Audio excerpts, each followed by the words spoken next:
ভরে গেছে এত লোক দেখে আমরা গর্বের সাথে বলতে চাই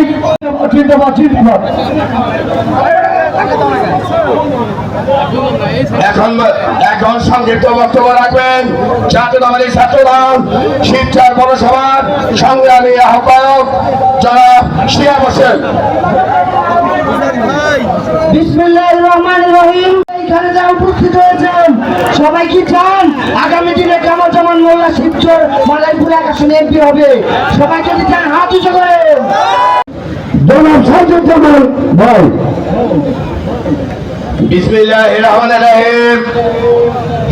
শিবচর ইউনিয়ন বিএনপির কর্মী সমাবেশের সম্মানিত সভাপতি রাজনৈতিক সহযোদ্ধা জনাব গোলাম ফারুক হাওলাদার, মঞ্চে উপস্থিত শিবচর উপজেলা বিএনপি আহ্বায়ক দেশ নেত্রী বেগম খালেদা জিয়ার অত্যন্ত আপনজন, জিয়া পরিবারের বিশ্বাস্য হাতিয়ার তারেক রহমানের স্নেহভাজন মাদারীপুর এক শিবচর নির্বাচনী এলাকার আগামী দিনের ধানের শীষের কান্ডারি আজকের প্রধান অতিথি জনাব কামরুজ্জামান কি করছে? দলীয় লোকজনকে পয়সা বানানোর জন্য একটা সুযোগ করে দিছে। আজকে শিবচর থানায় শুধু সন্ন্যাসীর দল নয়, শিবচর থানায় কোন ইউনিয়নে একটা চাকরি বেতন চলতে দেয় নাই।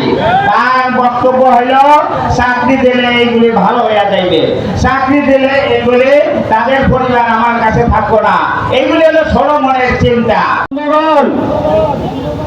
আজকে যে নেতার কথা আমি আপনাদের কাছে বলছি, আমার জীবনে এমন কোন ইতিহাস নাই, যেটা আমি নেতাকেও বলেছিলাম, এমন কোন ইতিহাস নাই যে আমার লাইফে আমি কারণ নেতা মানছি। আমার নেতা একজনই, সেই জন নুরুদ্দিন মোল্লা।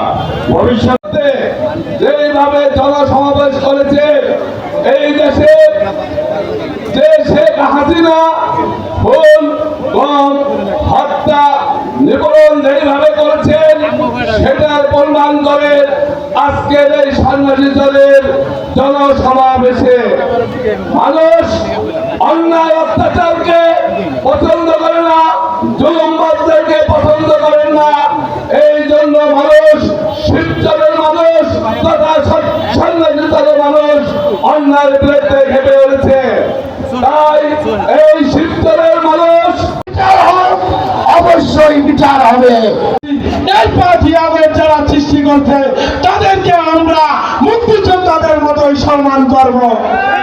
ভাইরা আমার, আজকে এই আমাদের আজকে যে কর্মী সমাবেশ, এই কর্মী সমাবেশের কর্মীদের উদ্দেশ্য বলছি, আমরা যদি সঠিক নেতা নির্ধারণ না করতে পারি তাহলে কিন্তু আমরা সুফল পাবো না। আমরা যে 5ই আগস্ট সৃষ্টি করছি, এই 5ই আগস্ট সৃষ্টির সুফল পাবো না। আবার বিএনপি ক্ষমতায় আসবে, তখনই আবার বিএনপির মধ্যে সে ঢুকে আবার বিএনপিকে নস্যাৎ করার চেষ্টা করছে, বিএনপির নেতৃত্ব দেওয়ার চেষ্টা করছে। আমার ভয়ের কথা আমার ভয়ের ভয় নয়, আমার ভয়ের ভয় নয়, শিবচর মাটি রক্তের বিনিময় আমরা বাংলাদেশ থেকে শেখ হাসিনা বিতাড়িত করেছি। মাত্র আমরা অনলি একটি ধাপ পার করেছি, একটি সরকারকে দেশ থেকে বিতাড়িত করতে পেরেছি। কিন্তু আমরা সেখানে বিদায় করে এখনো সেই স্বাধীনতার স্বাদ পুরোভাবে পাইনি।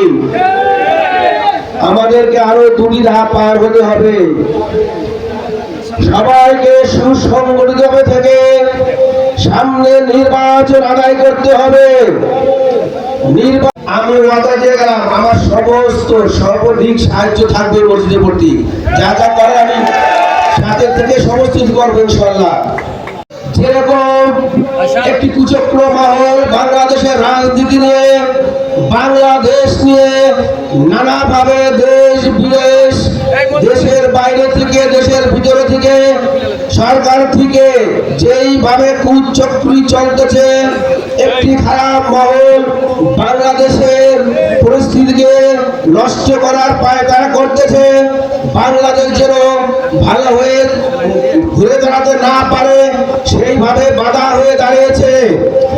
প্রিয় ভাইরা, আমাদের সকলকেই সজাগ থাকতে হবে, চোখ কান খোলা থাকতে হবে।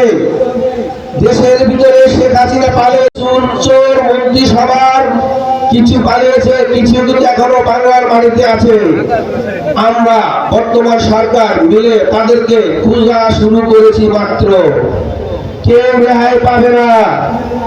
রাতের অন্ধকারে বাংলার মাটিতে কার্যকর কর্ম লিটন চৌধুরী ফাঁসি চান, লিটন চৌধুরী ফাঁসি চান, জিয়াদ সৈনিক